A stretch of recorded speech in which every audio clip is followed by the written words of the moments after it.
As President Biden decides whether to meet a May 1st deadline to withdraw troops from Afghanistan, a newly disclosed intelligence assessment shows some U.S. officials believe the military should stay. The New York Times is reporting that American intelligence agencies have told the Biden administration that if U.S. troops leave before a power-sharing settlement is reached between the Taliban and the Afghan government, the country could fall largely under the control of the Taliban within 2 or 3 years after the withdrawal of international forces.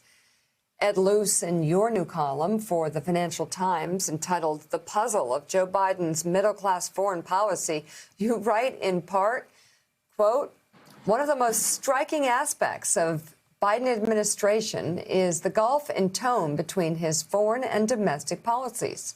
On the home front, Biden has thrown caution to the winds. Nearly the reverse is true of his relatively cautious approach to the world.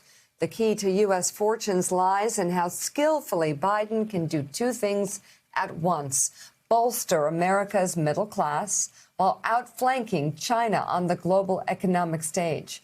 The good news is that Biden is making headway on the first. The bad news is he cannot afford to wait until his putative re-election before taking political risks on the second. The global economy will not wait for Biden to make up his mind. But on the issue of Afghanistan, Ed, obviously this is a policy decision that has haunted past presidents. Barack Obama, of course, added more troops. Donald Trump tried to get all of the troops out by the end of his presidency, wasn't able to do that, removed troops from Syria who were a small number, who had a small footprint, but were doing extraordinary things there. We, of course, removed troops from Iraq in 2011. Very bad things followed in that power vacuum. Joe Biden's saying he wants the troops out of Afghanistan, but as your column suggests, it's steady as it goes for him and his foreign policy toward that troubled country. Yeah, I mean, Biden has a long history of being skeptical of America's presence in Afghanistan. He was, of course, the person who argued most strenuously against the troop surge during the Obama administration. And then, of course, Obama was succeeded by Trump, who wanted to get out of Afghanistan. The problem is the deal Trump did was just with the Taliban.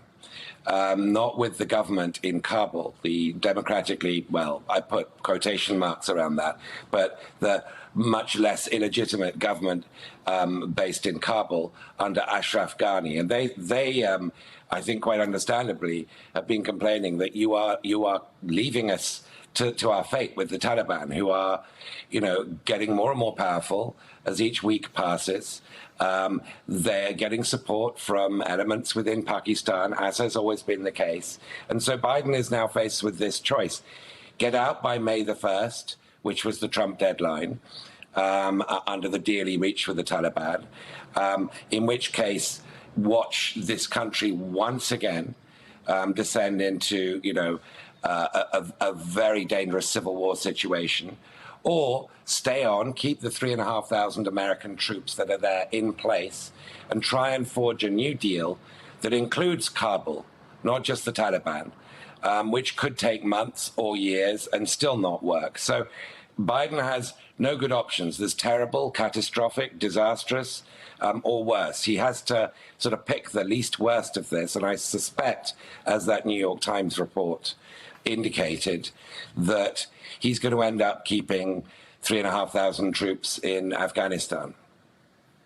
Yeah, and Peter Baker, there's been a long history of Joe Biden being a skeptic. I'm going to make sure this wasn't yours. No, this is a Dexter Filkins story. Wanted to make sure I wasn't quoting one of your stories from 2009. I was looking up very quickly that scene where Joe Biden and senators were with Karzai, who claimed there was absolutely no corruption in Afghanistan. Joe Biden, then vice president, stood up, threw his napkin down. He said, "This dinner is over." You take that skepticism with the skepticism he had about adding troops to Afghanistan, and Ed's right. He has long been a skeptic about America's presence in Afghanistan. But the question, he was there when Barack Obama removed the troops from Iraq. The question is, what replaces those American troops? What fills that void? The New York Times, your paper said last week, it might be ISIS. Yeah. The argument is, look, for a very small investment, that is 3,500 troops is a relatively small number of people, you manage to keep a certain stability in a country that actually has mattered to us for 20 some years, that, we're not in a lot of active combat. It's not like there's a lot of casualties every day. And so for, a relatively small investment, we prevent a resurgence of ISIS or al-Qaeda or any other kind of extremist elements in Afghanistan the way we saw prior to the 9/11 attacks.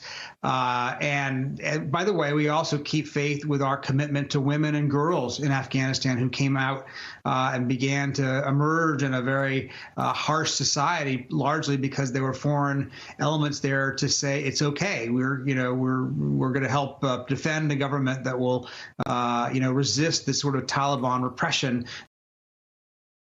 Hey, thanks so much for watching our YouTube channel. You can follow up on today's top stories and breaking news, or catch up on your favorite MSNBC shows all in one place. Download the NBC News app today.